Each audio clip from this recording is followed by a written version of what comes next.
जैसा कि अनुमान था, ठीक हुआ भी वैसा ही। नामांकन के दिन राव इंद्रजीत सिंह ने गुरुग्राम में अपनी ताकत दिखाने में कोई कमी नहीं छोड़ी।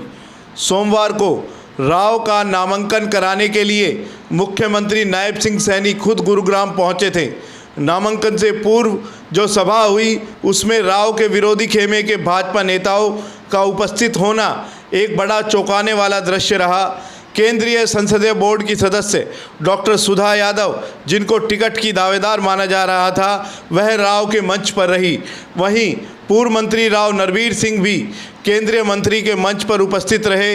इनके अतिरिक्त हरियाणा सरकार में मंत्री डॉक्टर बनवारी लाल व संजय सिंह उपस्थित रहे।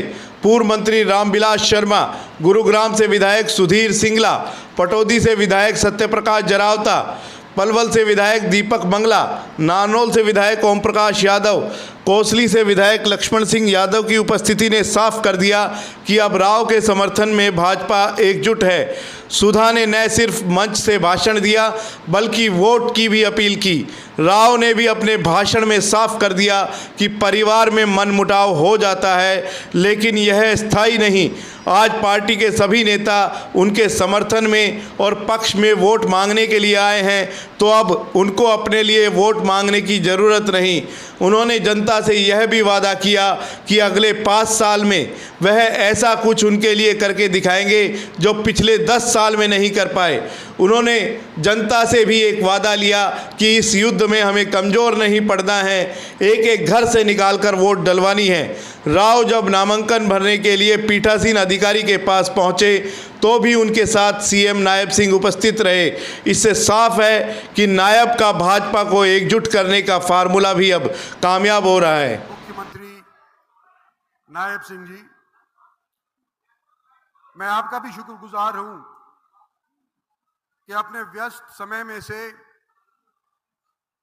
आज आपने टाइम निकाला और मेरे नामांकन पत्र के दाखिले के समय के अंदर आप मेरे साथ डीसी के दफ्तर के अंदर उपस्थित हुए और आज जलसे को भी संबोधित करोगे। मैं शुक्रगुजार सुधा जी का भी हूं, जो भारतीय जनता पार्टी की सबसे बड़ी कमेटी की सदस्य हैं और यहां तशरीफ लाई हैं। हमारे हरियाणा के मंत्री डॉक्टर बनवारी लाल जी और मंत्री संजय सिंह जी, गुड़गांव के स्थानीय एमएलए साहब सुधीर सिंगला जी, पटौदी से सत्यप्रकाश जरावता जी, बगल पलवल से हमारे प्रभारी बनकर के यहां तशरीफ लाए दीपक मंगला जी,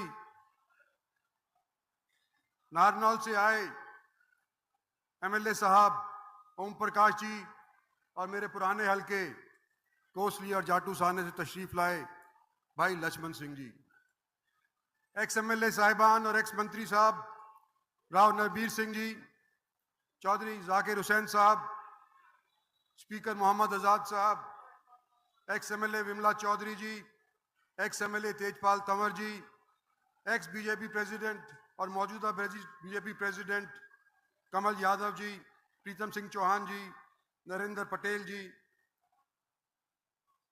महिला मोर्चा की अध्यक्ष उषा प्रियदर्शनी जी, एक्स मेयर मधु आजाद, विमल यादव एक्स मेयर साहब, मंजीत यादव चेयरमैन साहब, मनीष मित्तल जी, श्याम सिंह भाटी जी, आलम मुंडल जी, एक्स चेयरमैन अभय सिंह जी, बुद्धिराज सीकरी जी, और भाई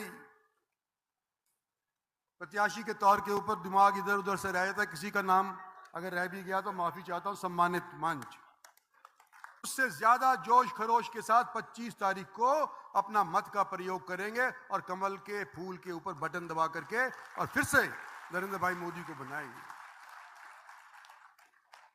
मैं आप लोग के लिए नया नहीं, मैं गुड़गांव के लिए नया नहीं। मेरे बारे में कुछ मैं कहूं, रामविलास जी ने बहुत लंबा चौड़ा मेरा परिचय दे दिया, ये इतिहास पुराना दे दिया, लेकिन आगे के लिए मैं ये कहना चाहता हूं कि ना पहले मैंने आपकी दी हुई ताकत का दुरुपयोग किया है, न पहले मैंने आपकी दी हुई ताकत का निजी तौर के ऊपर इस्तेमाल किया है। अगर आपकी दी हुई ताकत है तो आपके लिए ही मैंने हमेशा आवाज बुलंद करी है। और मुझे फिर से अगर आप चुनते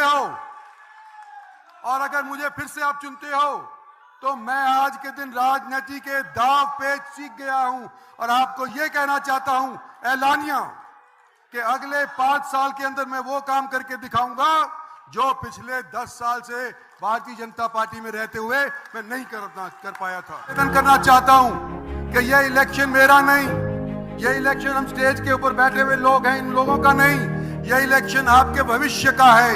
यह आने वाले समय के अंदर हरियाणा की तरक्की के अंदर 4 चांद लगाने का है। इसलिए आपका इलेक्शन है और आप सहयोग करके कृपा करके मेरे को संवारें और आने वाले समय के अंदर 5 साल के लिए मैं आपके लिए काम आऊंगा। धन्यवाद और